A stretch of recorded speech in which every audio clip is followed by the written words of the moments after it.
Let's dive into a very popular feature in terms of requests in Isovalent Networking for Kubernetes 1.19 and later, and that is BGP route import. In my demo environment, I've got an FR router, and that has two routes available that it is advertising to anyone that connects to it, and that is the 100.64.10.0 network, and also a 100.64.99.0 network. With this new feature, it means that Cilium can now learn routes from the network as well. And we also can control which of those routes are learned. So let's have a look at this from the Cilium side. I'm going to apply a couple of policies in my environment so that BGP can come up in the background whilst I talk you through that configuration itself. So we're going to look at the three policies. The main new policy that you'll be interested in for this feature is the IsovalentBGPPolicy. And inside of the spec there, we now have the ability to select import, and then we create what are called statements inside of that array. We have two conditions in my statement. The first one is a reject. So we're rejecting any IPv4 prefix that matches this subnet, which is our 99.0 subnet. And the route action is to reject that. So we're not going to install that into Cilium's routing table.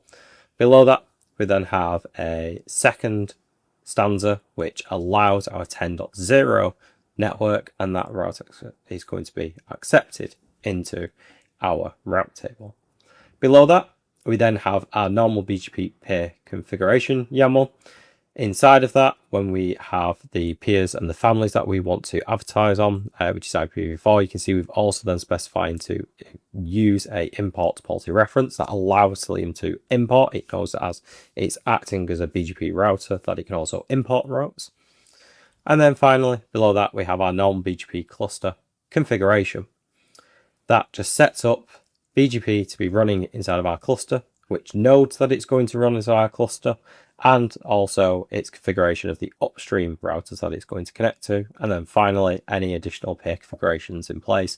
So that essentially here, the fabric peer IPv4, if you look above that, is all of these settings that we've just discussed, of which one of those settings is going to be using import policy. And then finally we go back to that first YAML document, which is exactly how we're going to deal with the routes that come into our environment. So we've applied that. So I'm going to run Cilium BGP peers, and we can see that this is established in the background, and we've received two routes into our routing table. However, because we've got that policy in place, it doesn't mean we're going to be using both of those. We're not advertising any routes at the moment, so that's why you've got a 0 here for this last column. We're not doing that in this demo. So I'm now going to have a look at these routes that are installed, looking at it from the viewpoint of the Cilium agent running on our node where we've told BGP engine to be running. So let's get the Cilium pod name, and let's look at the route tables in the background.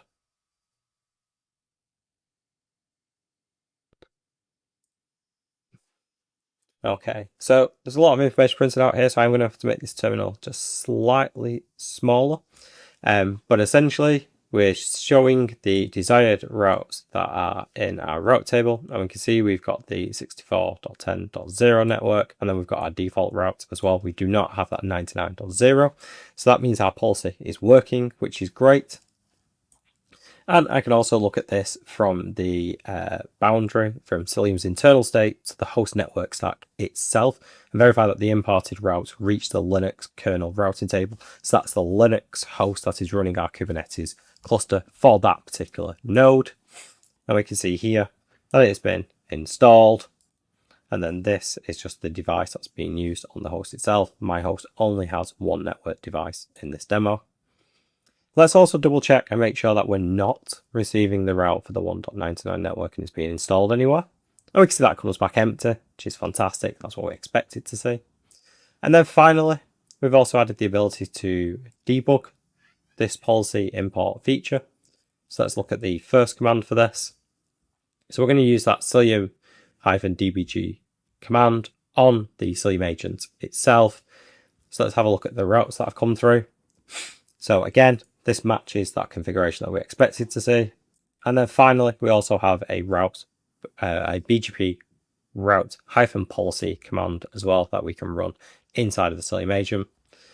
And again, a little bit more information on this one as well. So I'm just going to make that a little bit smaller. I'm really sorry about that. But ultimately, what hopefully you can see here is the first one. We've got the allow locals. This is the default policy that's in place in the background. You don't see that. And then we have this import user defined configurations. That's based on the configuration we put together at the start of this video. And we've got the peers that we're matching with and the match prefixes that we are interested in. So we've got that 99, and you can see there we've got the action of reject, and then we've got the 10.0, which is action of accept. And we're just marrying that up to the configuration of that first policy that we looked at the start. So again, I'm just going to show you that policy. So we can see here, it's these two statements that we are interested in, that we're showing using this route policies command as well. And that's it. We're wrapping up showing you BGP import in Isovalent Networking for Kubernetes, which is the enterprise hardened version of Cilium from version 1.19 and beyond. Thank you very much.